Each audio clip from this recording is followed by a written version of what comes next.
Hello friends, in this video I will show you how to enable or disable draft mode in Microsoft Word document. So guys, as we can see here, all document is in draft mode. So to enable or disable, click on this view tab and the option draft. Switch your view to see just the text in your document.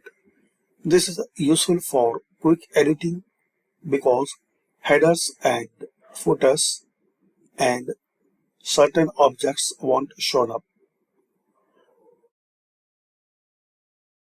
allowing you to focus on your text. So this is the draft mode.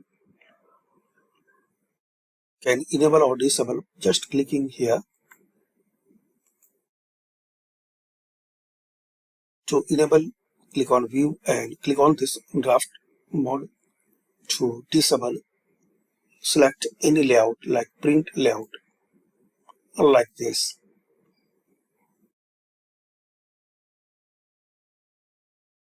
So this is the method guys to enable or disable draft mode in your Microsoft Word document.